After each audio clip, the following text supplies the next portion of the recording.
तो आइए शुरुआत करते हैं खबरों की खबर की। कुछ नंबर बोल रहा हूं मैं, ध्यान से सुनिएगा। 5, 25 और 30 इन नंबरों का सीधा संबंध है बिहार से। बिहार में 5 महीने के बाद चुनाव होने वाले हैं और इन चुनावों के ठीक पहले बिहार में इन दिनों एक नारा खूब चल रहा है, 25 से 30 फिर से नीतीश, यानी 2025 से 2030 फिर से नीतीश। पलटकर जेडीयू का जवाब देना जरूरी था, तो आरजेडी ने नारा निकाल दिया, नीतीश कुमार है, बिहार में हाहाकार है। और ये इसलिए कि बिहार में इन दिनों कानून व्यवस्था को लेकर कई सवाल खड़े हो रहे हैं। बीते कुछ दिनों से जो खबरें आई हैं वो बिहार की आज की तारीख में जो लॉ एंड ऑर्डर की स्थिति है उस पर तीखा कमेंट करती हैं। ये कहना चाहिए कि कुछ ही दिनों में बिहार से जिस तरह की ये खबरें आई हैं वो नीतीश कुमार के सुशासन बाबू वाली छवि को दागदार कर रही हैं। हत्या, बलात्कार और फिर बलात्कार पीड़िता किसी मासूम बच्ची को इलाज ना मिले और वो तड़प तड़प कर सरकारी अस्पताल में मर जाए, ये घटनाएं नीतीश सरकार पर सवाल उठा रही है।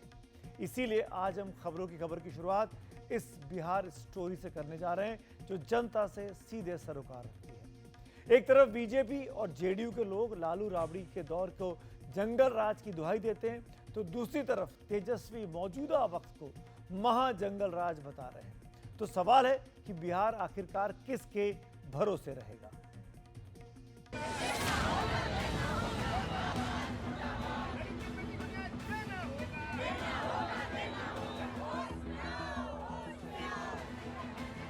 ये बहुत पढ़ाई की है बच्ची को साथ में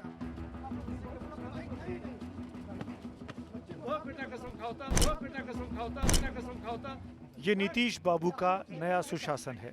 यहाँ पंचायती राज मंत्री केदारनाथ गुप्ता, उप मुख्यमंत्री विजय सिन्हा के साथ मुजफ्फरपुर में बच्ची से बलात्कार होने पर फिर इलाज के अभाव में मर जाने के बाद संवेदना जताने गए थे।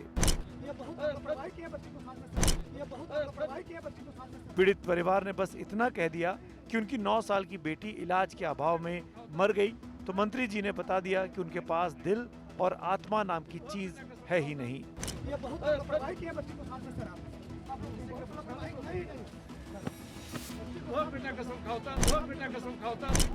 सरकारी गाड़ियों से लाल बत्ती तो कब की हट चुकी है, लेकिन बिहार में इन मंत्रियों के दिमाग में सत्ता की लाल बत्ती घूम रही है, वो कब हटेगी? इसका जवाब तो नीतीश कुमार की सरकार को ही देना होगा, लेकिन जवाब नहीं मिल रहा। दुष्कर्म होता है तो यहाँ के उप मुख्यमंत्री उल्टा जो है कसम खिलवाते हैं, ये स्थिति बनी हुई है। कहां और किस किस से कसम खिलाएंगे नीतीश कुमार के होनहार मंत्री केदारनाथ गुप्ता? बिहार की राजधानी का यह सबसे बड़ा अस्पताल Patna medical college and hospital बीमार है। इतना बीमार है कि बलात्कार पीड़िता एक नाबालिग और एक दलित लड़की पर जानलेवा हमला हुआ था, लेकिन इसका इलाज नहीं किया गया, जिसके कारण उसकी जान चली गई। बिहार के ही शिवहर में दिल की मरीज एक नाबालिग लड़की को अस्पताल में इलाज नहीं मिला और तड़प तड़प कर उसने जान दे दी। सीतामढ़ी में टॉफी चुराने के आरोप में 5 नाबालिग बच्चों को निर्वस्त्र करके चेहरे पर चूना पूता गया और रस्सी में बांधकर शहर में घुमाया गया। खाली स्नैकर चोरी किया और कुछ नहीं ना खाए हो। बलात्कार, हत्या, लचर कानून व्यवस्था, अस्पतालों की बदहाली, ये वो स्याह पहलू हैं जो इस वक्त बिहार की नीतीश सरकार पर चिपक से गए हैं। और इसीलिए विपक्ष में बैठे आरजेडी ने अपने लिए उम्मीदों भरा ये वीडियो वायरल करना शुरू किया है। आरजेडी के नेता तेजस्वी यादव तो सीधे मुख्यमंत्री नीतीश कुमार की सेहत पर ही सवाल उठा रहे हैं। मुख्यमंत्री जी, हम तो शुरू से ही कह रहे हैं, अचेत अवस्था में है और अब बिहार चलाने के योग नहीं रह गए, सरकार चलाने के योग नहीं रह गए। मुख्यमंत्री को तो ये भी नहीं पता उनके एमपी एमएलए कौन है, ना चेहरे से पहचानते हैं ना नाम से पहचानते हैं। अपने कैबिनेट के मंत्रियों को नहीं पहचानते, उप मुख्यमंत्रियों का नाम नहीं बता सकते अगर पूछा जाए तो। रिटायर्ड मुख्यमंत्री, रिटायर्ड अधिकारी ही बिहार को चलाने का काम। जैसे जैसे चुनाव नजदीक आ रहा है वैसे वैसे बिहार में कानून और व्यवस्था पर लगा प्रश्नवाचक चिन्ह सुरसा के मुंह की तरह बड़ा होता जा रहा है। आरजेडी के निशाने पर नीतीश कुमार हैं, जबकि बीजेपी पहले ही ये तय कर चुकी है कि बिहार में एनडीए की सरकार बनेगी तो फिर से नीतीश कुमार मुख्यमंत्री बनेंगे। वैसे भी जेडीयू इस थीम पर काम कर रही है कि 25 से 30 फिर से नीतीश। लेकिन नीतीश कुमार इस वक्त बाहर और अंदर दोनों तरफ से घिर गए हैं। आरजेडी सीधे नीतीश कुमार को बीमार बता रही है, दूसरी तरफ बीजेपी ने भी रह रहकर अपने मुख्यमंत्री का शिगुफा छोड़ती रही है। जैसे कि 2 महीने पहले हरियाणा के मुख्यमंत्री नायब सिंह सैनी ने सम्राट चौधरी को मुख्यमंत्री बनाने की बात कही थी। वहीं एनडीए के भीतर चिराग पासवान एक बार फिर से जैसा तेवर इख्तियार कर रहे हैं, उससे नीतीश के लिए खतरा बढ़ सकता है। पिछले कुछ समय से चिराग पासवान खुद ही विधानसभा चुनाव लड़ने की बात कर रहे हैं और अपने मुख्यमंत्री पद की दावेदारी से भी इनकार नहीं करते। क्या मेरे विधानसभा के चुनाव लड़ने से क्या हमारे गठबंधन का प्रदर्शन और बेहतर और मजबूत हो सकता है? इन तमाम चीज़ों पर अभी मंथन चल रहा है। और अगर पार्टी को लगता है, कोई कई बार ऐसा होता है कि जब आपके राष्ट्रीय नेता जब विधानसभा के चुनाव में उतरते हैं, भाजपा ने इस एक्सपेरिमेंट को कई बार किया है अलग अलग राज्यों में और उसका लाभ भी हम लोग को देखने को मिला है। तो अगर पार्टी को ऐसा लगता है सर्वेज मंथन चर्चा के बाद कि मेरे विधानसभा चुनाव लड़ने से मेरी पार्टी को, मेरे गठबंधन को मजबूती मिलेगी, तो मैं ज़रूर लड़ूंगा। अब सवाल है कि एनडीए विपक्ष के उठाए सवालों का जवाब देगी या अगला मुख्यमंत्री के कौन के सवाल में खुद ही उलझ जाएगी। तेजस्वी यादव सरकार पर भ्रष्टाचार और खत्म हो चुकी कानून व्यवस्था के तीखे आरोप लगाते हैं, तो बीजेपी आरजेडी पर घोटालों के आरोप से ही जवाब देती है। तेजस्वी यादव क्या थे, क्या बदला उसमें? वो बेचारा तो कुछ था ही नहीं। अपने डिपार्टमेंट में तो लालू जी का परिवार सिर्फ घोटाला ही करता है, इससे ज्यादा कुछ नहीं करता। नीतीश कुमार जी का सुशासन रहा है, वही सुशासन आगे भी चलेगा।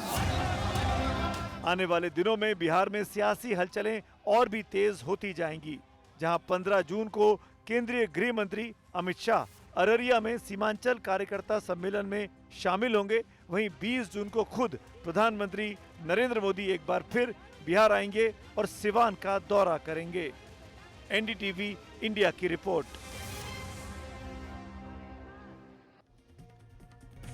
तो दोनों तरफ के अपने अपने दावे और उसके काउंटर दावे हैं।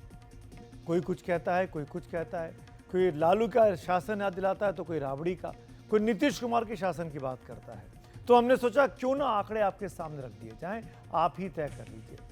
जंगल राज बना महाजंगल राज के आरोपों के बीच हम एनसीआरबी और बिहार पुलिस के उन आंकड़ों को आपके सामने पेश कर रहे हैं, जिसमें एक आंकड़ा 2004 का है जब बिहार में राबड़ी देवी की सरकार थी, और दूसरा आंकड़ा 2022 का है जब नीतीश कुमार की सरकार थी और आज भी उन्हीं की सरकार चल रही है।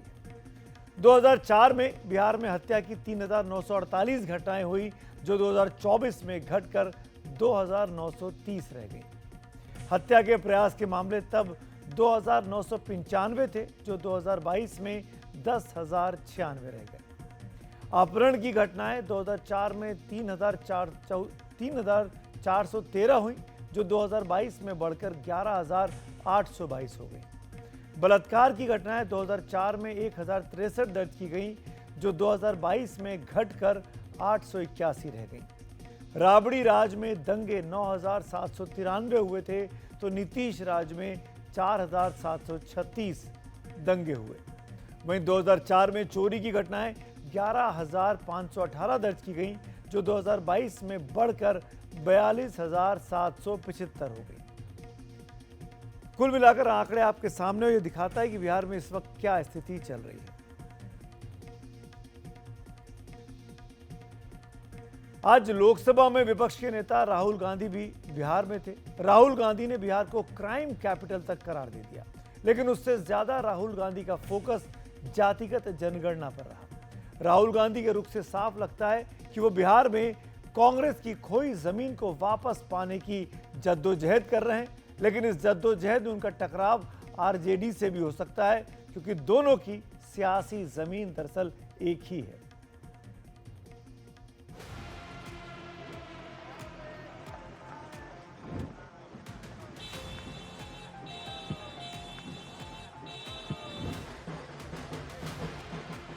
कांग्रेस नेता राहुल गांधी भी बिहार में सक्रिय हो गए हैं।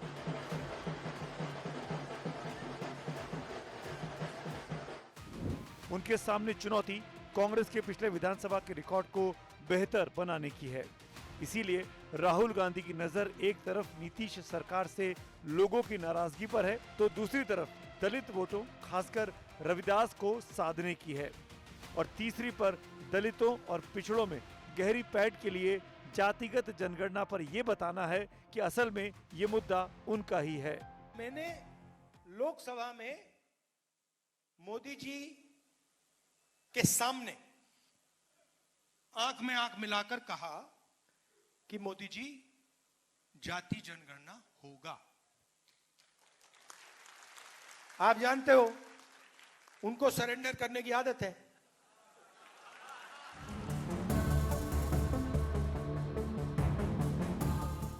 राहुल गांधी गयाजी में माउंटेन मैन दशरथ मांझी के घर गए। उनके परिजनों से मुलाकात की। ये सारी राजनीति राहुल गांधी को 15 साल पहले वाले नीतीश कुमार के दौर में ले जाती दिख रही है। तब नीतीश कुमार ने दशरथ मांझी को मुख्यमंत्री की कुर्सी पर बिठाया था। अब राहुल गांधी उस दशरथ मांझी के परिजनों से मिलकर उनके संघर्षों को याद कर रहे हैं। लेकिन सवाल है कि क्या राहुल दशरथ मांझी के बेटे के विधायकी का चुनाव लड़ने वाले ख्वाब को पूरा करेंगे? राहुल इस पर अभी चुप हैं, लेकिन बिहार सरकार पर मुखर हैं। इसको हम सत्य, न्याय और अहिंसा की जमीन कह सकते हैं। बिहार को कह सकते हैं ना। और नया डेफिनेशन दिया है 21वीं सदी का। पुराना डेफिनेशन सत्य, न्याय और अहिंसा की जमीन, नया definition crime capital of India Bihar. चुनाव का मौसम है और राहुल गांधी जी का अस्तित्व दांव पर है। ये बेचारे अपने कोई विजन या कोई सोच इनके पास नहीं है। जो लोग लिख के देते हैं उसी पर बोलते हैं, उसी को रिट्वीट करते हैं। बीजेपी से कांग्रेस की सियासी लड़ाई जग जाहिर है, लेकिन अंदर अंदर तो आरजेडी से भी एक होड़ है ही। आखिर कांग्रेस हो या आरजेडी, दोनों की लड़ाई एक ही वोट बैंक को साधने की जो ठहरी। फिर ये सवाल भी है कि महागठबंधन में कौन कितनी सीटों पर लड़ेगा। एनडीटीवी इंडिया की रिपोर्ट। और ये बिहार से आपको दिल्ली ले आते हैं। दिल्ली में भारतीय जनता पार्टी की सरकार बने 100 दिन से ज्यादा हो चुके हैं, लेकिन मुख्यमंत्री रेखा गुप्ता को अब सरकारी बंगला अलॉट कर दिया गया है। जैसे ही मुख्यमंत्री को बंगला अलॉट हुआ, आम आदमी पार्टी ने सवाल उठाते हुए बंगले को माया महल करार दे दिया। दिल्ली में जब आम आदमी पार्टी की सरकार थी, आपको याद होगा, तब बीजेपी ने अरविंद केजरीवाल के आवास को लेकर कई सवाल उठाए थे। केजरीवाल के उस वक्त के मुख्यमंत्री आवास को शीश महल का नाम बीजेपी ने दे दिया था। लेकिन अब आम आदमी पार्टी के विधायक अनिल झा ने रेखा गुप्ता के आवास को लेकर सवाल खड़े किए हैं। आम आदमी पार्टी का आरोप है कि चुनाव से पहले जो बीजेपी मुख्यमंत्री आवास को लेकर हल्ला मचाती थी, अब वही बीजेपी अपने मुख्यमंत्री के लिए 30 कमरों वाले 2 बंगलों को मिलाकर माया महल बना रही है। सीएम रेखा गुप्ता जी अब माया महल में रहेंगी। रेखा गुप्ता जी ने राजनिवास मार्ग पर अपने लिए 30 कमरों के 2 बंगले अलॉट करवाए हैं, ये अनिल झा ने कहा है। समाज के में जो सबसे अंतिम श्रेणी पर बैठा हुआ व्यक्ति है, उसके कल्याण की चिंता पहले करेंगे, अपने कल्याण की चिंता बाद में करेंगे। तो अब हमारी जानकारी में जो स्पष्ट जानकारी आई है, श्रीमती रेखा गुप्ता दिल्ली की मुख्यमंत्री, अब उनको 2 बंगले अलॉट किए गए हैं और 2 बंगले जो अलॉट किए गए हैं उसके अंदर जो बंगले का एड्रेस है 1/8 और 2/8 राजनिवास मार्ग पर। एक बंगले में 15 कमरे हैं, 2 बंगले में 30 कमरे हैं। रेनोवेशन के ऑर्डर दिए जा चुके हैं। हमारी जो अभी तक पुख्ता जानकारी है उसमें 14 केवीए के जनरेटर लगाए जाएंगे। भाजपा के दीनदयाल शोध संस्थान के विद्वान प्रचारकों के साथ मिलकर के तय हुआ कि मुख्यमंत्री को 30 कमरों का बंगला दिया जाना चाहिए, माया महल। आइए अब कश्मीर चलते हैं। आज कन्याकुमारी से कश्मीर तक देश रेल के जरिए एक डोर में बंध गया है। अब आप श्रीनगर तक ट्रेन से जा सकेंगे। कटरा से श्रीनगर के सफर में आपको दुनिया का सबसे ऊंचा पुल भी मिलेगा जिसे चिनाब ब्रिज कहा जा रहा है। इसको इंजीनियरिंग मार्वल कहा जा रहा है। एक ऐसा चमत्कार जो कि नहीं देखा जाता या देखा भी जाता है तो विकसित या बड़े देशों में देखा जाता है, लेकिन अब वो अपने देश की शान है। आज इस ब्रिज का उद्घाटन प्रधानमंत्री नरेंद्र मोदी ने किया। ये पुल, ये रेल ट्रैक ऐसा है कि 8 रिक्टर स्केल का भूकंप भी इसका कुछ नहीं बिगाड़ सकता।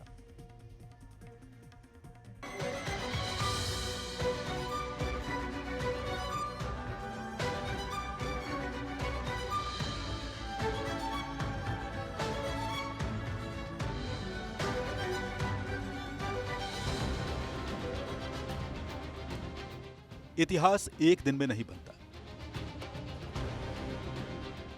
परिवर्तन की बयार एक दिन में नहीं बहती, विकास बुलंदी को एक दिन में नहीं छूता।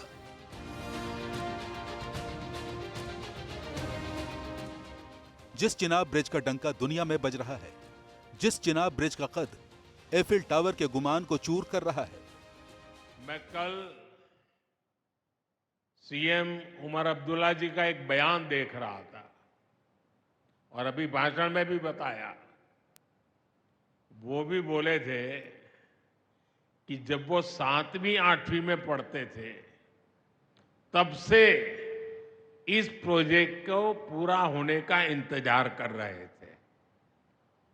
आज जम्मू कश्मीर के लाखों लोगों का सपना पूरा हुआ है। वो चिनाब आर्च ब्रिज कैसे और कितनी कड़ी मेहनत से हिंदुस्तान की शान बना, कश्मीर की नई पहचान बना। आखिर इस पुल को बनाने में कितनी मेहनत लगी, कैसे और किस कुव्वत के बूते चिनाब ब्रिज ने दुनिया में नया इतिहास रचा। रियासी की धरा पर सीना तान कर खड़े भारत के अभिमान बने इस पुल की खासियत क्या है, पहले ये जानिए। चिनाब ब्रिज कठिन से कठिन परिस्थितियों को झेलने की कुव्वत रखता है। -10 डिग्री सेल्सियस से 40 डिग्री सेल्सियस तापमान में भी सामान्य रेल संचालन की क्षमता रखता है। बुलंदी इतनी कि 120 साल तक इस पर बेधड़क ट्रेनें दौड़ सकती हैं। आतंकी साजिशें भी इसका बाल बाका नहीं कर पाएंगी।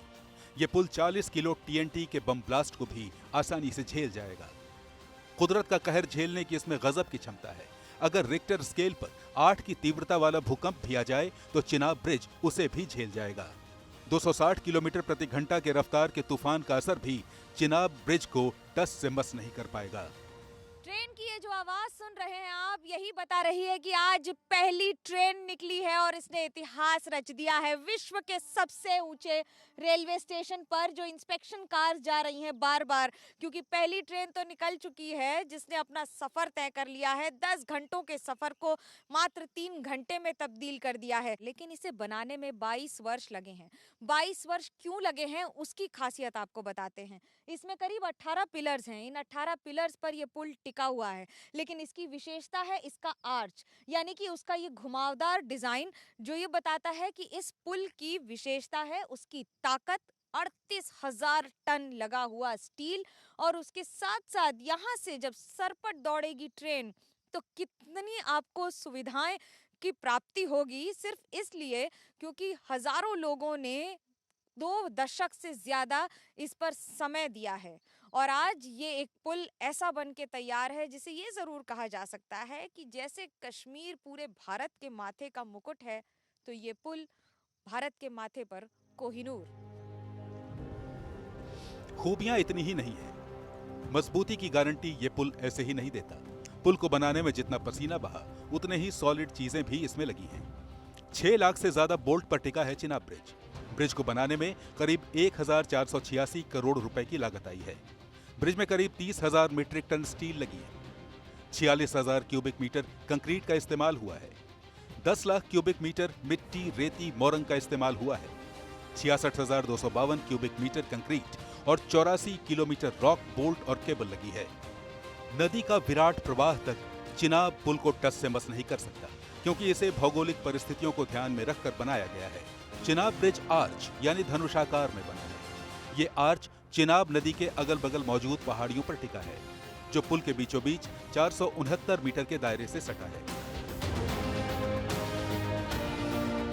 चिनाब ब्रिज जो है वो शुरू हो गया है और ये वो ब्रिज है जो कि दुनिया का सबसे ऊंचा रेलवे ब्रिज है। 359 मीटर इसकी ऊंचाई है। भारतीय झंडे यहाँ पर फहरा रहे हैं, सुरक्षा बल के जवान तैनात हैं। तो हमारे लिए और हमारे कैमरा पर्सन अशोक महाले के लिए ये एक ऐतिहासिक मौका है कि हम उस ट्रेन में बैठे हैं जो ट्रेन कश्मीर को पूरे भारत से जोड़ेगी, और उस पुल से गुजर रहे हैं जो दुनिया का सबसे ऊंचा रेलवे ब्रिज है, चिनाब। बाकी का दायरा खंभों पर ही स्थापित है। इसे बनाने के लिए 3000 फीट ऊंचाई तक काम करने वाली केबल क्रेन्स को चिनाब नदी के दोनों किनारों पर स्थापित किया गया। इन क्रेन्स के जरिए ही स्टील को चरणबद्ध तरीके से पहाड़ी के बीच में पुल बनाने के काम में लाया गया। दुनिया का सबसे ऊंचा पुल है चिनाब ब्रिज। दुनिया के गुमान को इसने कैसे तोड़ा, अब इसका विश्लेषण करते हैं। चिनाब ब्रिज की ऊंचाई 359 मीटर है, जबकि एफिल टावर की ऊंचाई 330 मीटर, स्टैच्यू ऑफ यूनिटी की ऊंचाई 182 मीटर, स्प्रिंग टेबल बुद्धा की ऊंचाई 128 मीटर और स्टैच्यू ऑफ लिबर्टी की ऊंचाई 93 मीटर है। चिनाब पुल की यही खूबियां इसे हिंदुस्तान की शान बनाती हैं। तरक्की के पथ पर फर्राटा भरते कश्मीर की ये नई पहचान है। अपने देश में भिंडरावाले को कौन जिंदा करना चाहता है? ये सवाल इसलिए क्योंकि आज ऑपरेशन ब्लू स्टार की बरसी पर भिंडरावाले के पोस्टर लहराए गए और खालिस्तान जिंदाबाद के नारे भी लगाए गए। आज अमृतसर में ये सारा कुछ सांसद सिमरनजीत सिंह मान की मौजूदगी में हुआ, जो पहले भी कई बार विवादों में रह चुके हैं।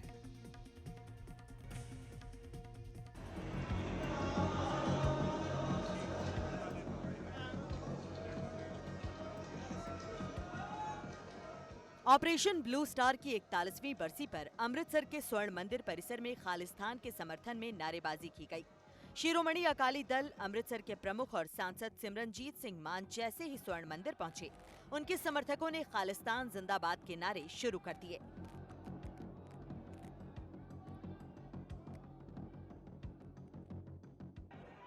दरअसल पंजाब में 80 के दशक में जो उग्रवाद पनपा था, उसकी अगुवाई जनरल सिंह भिंडारावाला ने की थी।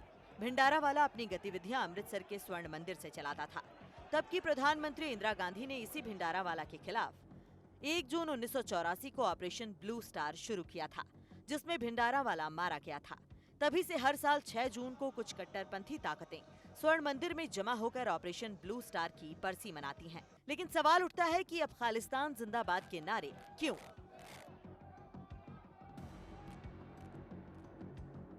जिस तरह से नारे लगाए गए, इनका कोई ज्यादा महत्व पंजाब में अब बचा नहीं है। और पंजाब में सियासत में, पंथक हलकों में या जो सिख दर्शन है, उसमें इसका कोई महत्व मुझे नहीं लगता कि आगे कहीं होगा।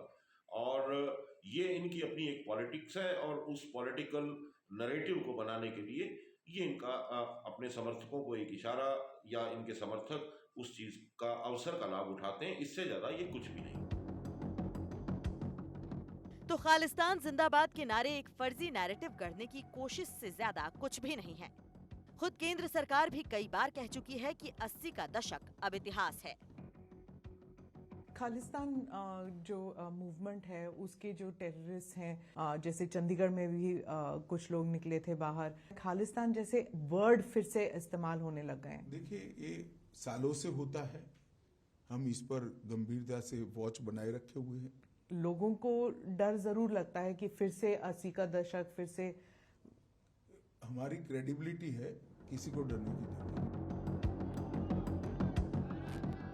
ऑपरेशन ब्लू स्टार की बरसी पर अमृतसर में हर साल ये कार्यक्रम आयोजित होता है।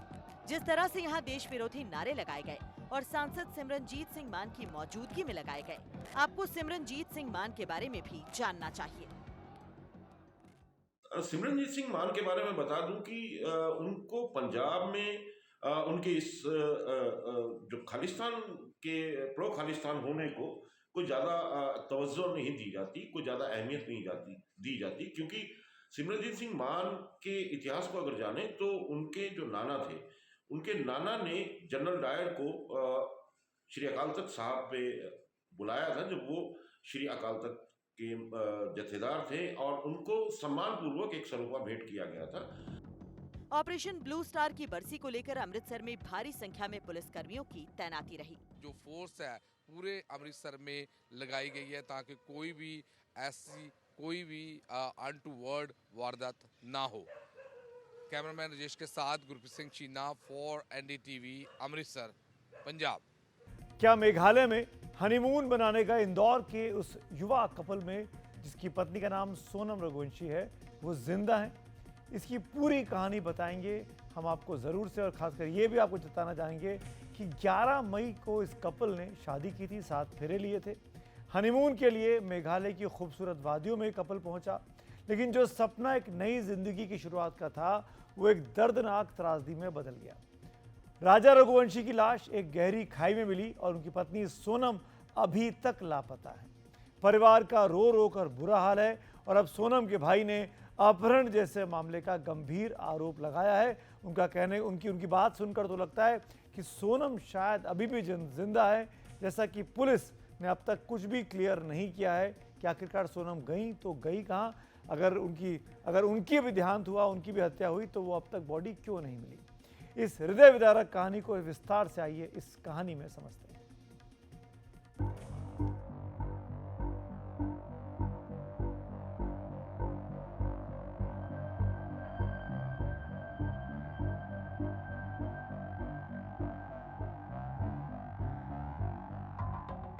20 मई को शिलोंग में हनीमून के लिए पहुंचे इंदौर के राजा रघुवंशी और सोनम रघुवंशी 23 मई को अचानक गायब हो गए। 10 दिन की तलाश के बाद 2 जून को वेई सावडोंग में एक झरने के पास गहरी खाई में राजा की सड़ी गली लाश मिली। पर सवाल है कि सोनम कहां है? सोनम के भाई का आरोप है कि उसका अपहरण हुआ है। जिस हिसाब से केस दिनों दिन खुलते जा रहा है, चीजें सामने आती जा रही है, उस हिसाब से हमें लग रहा है कि यहाँ पे मतलब ये अधिकतर होता है, क्योंकि अभी थोड़े दिन पहले भी कुछ केस हुआ था इसी जहाँ पे राजा की डेड बॉडी मिली है, वहाँ पे कुछ एक और कपल्स के हाथ पैर मुंडी ये सब चीजें मिल चुकी है। अगर ये जगह अनयूज है, वहाँ पे कचरा कौन डालता है? लोकल पब्लिक ही डालेगा ना, और उन्हें आइडिया भी कि कचरे में ही डेड बॉडी फेंकना है, तो ये सब चीजें ऑलरेडी प्लानिंग है।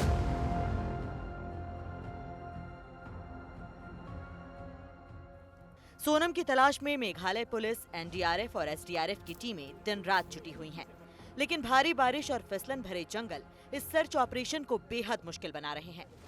वेई सावडोंग की खड़ी खाड़ियां और कम विजिबिलिटी बचाव दल के सामने दिक्कतें पैदा कर रही हैं। अगर इस पूरे घटनाक्रम की क्रोनोलॉजी को देखें तो 22 मई को राजा और सोनम मावला खियाट गांव पहुंचे। वहां वो नोंगरियाट के शिपारा होमस्टे में रुके। 23 मई को सुबह होमस्टे से चेकआउट के साथ ही उनका परिवार से आखिरी संपर्क टूट गया।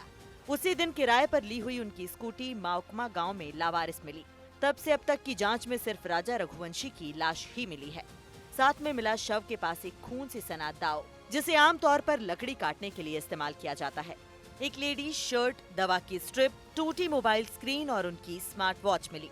लेकिन राजा का पर्स, सोने की चेन, हीरे का ब्रेसलेट और अंगूठियां गायब थीं। पोस्टमार्टम रिपोर्ट ने साफ कर दिया कि राजा की हत्या एक धारदार हथियार से की गई। And I've been monitoring the situation personally on a daily basis. The SP as well as the entire administration, the police force has been on the job 24/7 to find the couple, and not only our administration but entire village and community in that area is also participating in this search. अब सवाल है कि शव के पास मिली वो lady shirt किसकी थी? क्या वो सोनम की शर्ट थी? अगर सोनम की शर्ट थी तो फिर सोनम कहाँ है? क्या उसके साथ भी कोई अनहोनी हो गई है? अगर नहीं तो उसका अपहरण हुआ है, तो इसके पीछे कौन हो सकता है? और अगर वो लेडी शर्ट सोनम की नहीं थी तो फिर किसकी थी? इन सवालों का जवाब अभी किसी के पास नहीं है तो सिर्फ परिवार की बेचैनी कि पता नहीं आगे क्या होने वाला है। गुवाहाटी से रत्नदीप के साथ एनडीटीवी इंडिया की रिपोर्ट। पंचकुला की सड़कों पर खून की होली। गुरुवार की रात अमरावती कॉस्मो मॉल के बाहर गोलियों की तड़तड़ाहट ने पूरे शहर को दहला कर रख दिया। निशाने पर था नेशनल कबड्डी खिलाड़ी और पहलवान सोनू नोल्टा। 15 राउंड फायरिंग और मौके पर ही सोनू की मौत। इस सनसनीखेज हत्याकांड की जिम्मेदारी अब ली है कुख्यात गैंगस्टर लॉरेंस बिश्नोई के भाई अनमोल बिश्नोई के गुर्गे ने।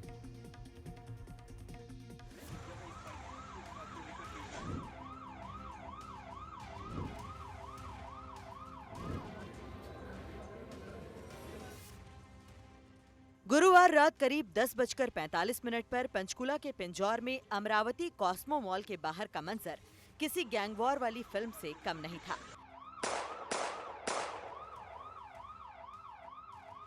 नेशनल कबड्डी खिलाड़ी सोनू नोल्टा अपने दोस्त प्रिंस राणा और 2 लड़कियों के साथ मॉल में फिल्म देखकर बाहर निकल रहे थे।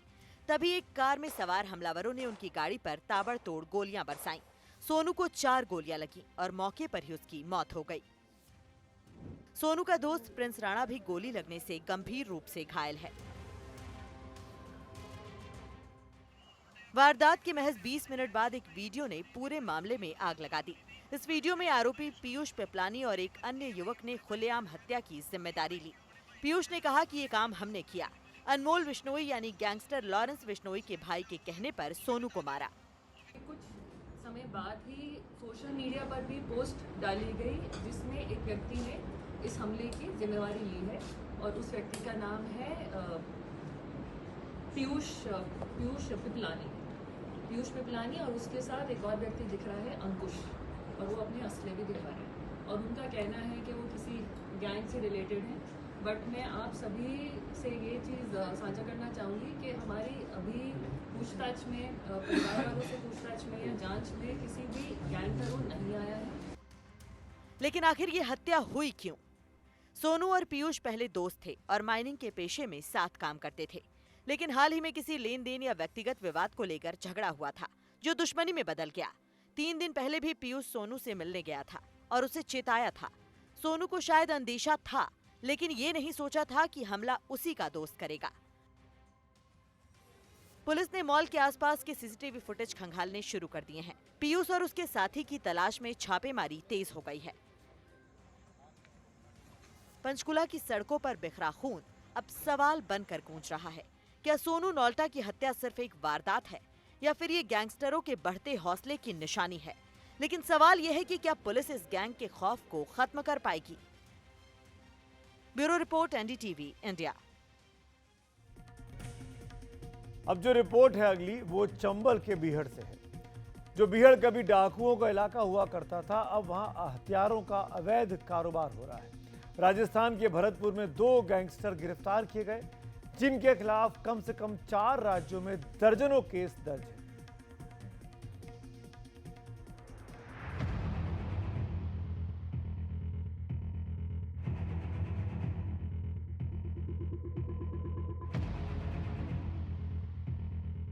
चंबल नदी के किनारे यह है राजस्थान का धौलपुर और हम आपको जिस खबर के बारे में बताने जा रहे हैं वो चंबल के इसी बीहड़ में पनपी है।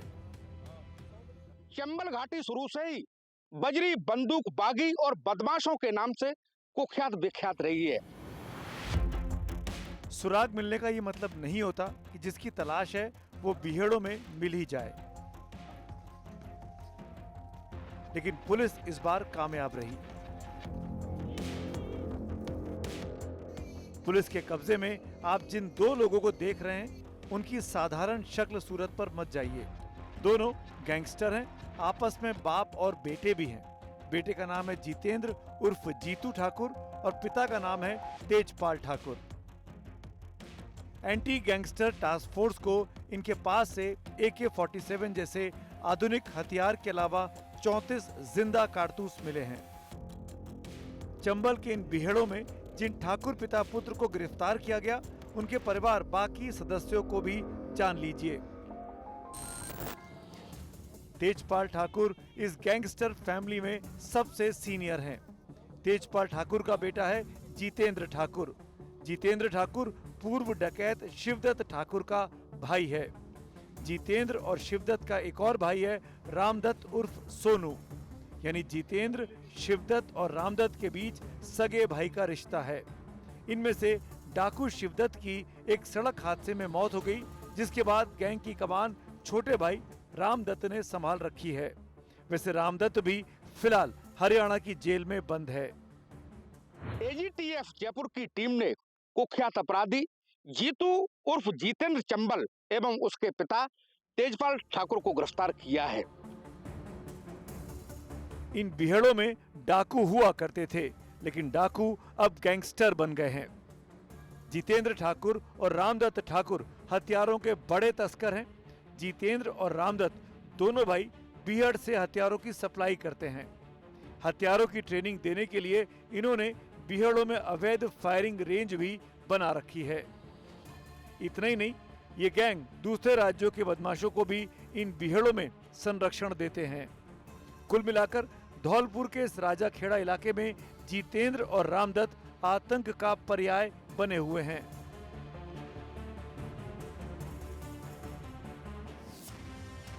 डाकू से गैंगस्टर बन चुके इन आरोपियों के खिलाफ यूपी, हरियाणा, राजस्थान और गुजरात में हत्या, हत्या के प्रयास, फिरौती, अपहरण, पुलिस पर फायरिंग जैसे 34 मामले दर्ज हैं।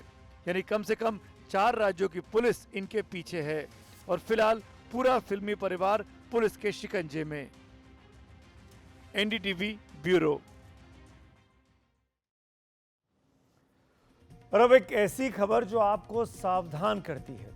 कई लोग, आपने देखा होगा, गाड़ी चलाते हुए सड़क पर थूकने के लिए चलती गाड़ी का गेट खोल देते हैं, अपनी कार का दरवाज़ा खोल देते हैं।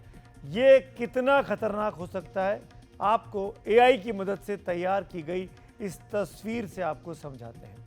दरअसल घटना छत्तीसगढ़ के बिलासपुर की है, जहां ऐसा ही एक हादसा हुआ। तस्वीर में आप देख रहे हैं, एक कार में 2 लोग आगे बैठे हैं, एक आदमी पीछे बैठा हुआ है।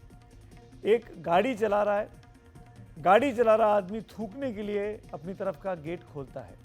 इसी दौरान कार डिवाइडर से टकराकर कई बार पलट जाती है और तीनों गाड़ी से बाहर गिर जाते हैं। पीछे बैठा व्यक्ति डिवाइडर के पास किसी मेटल से टकरा जाता है और उसकी मौत हो जाती है। इस दुर्घटना में बाकी दोनों शख्स भी बुरी तरह से घायल हुए हैं।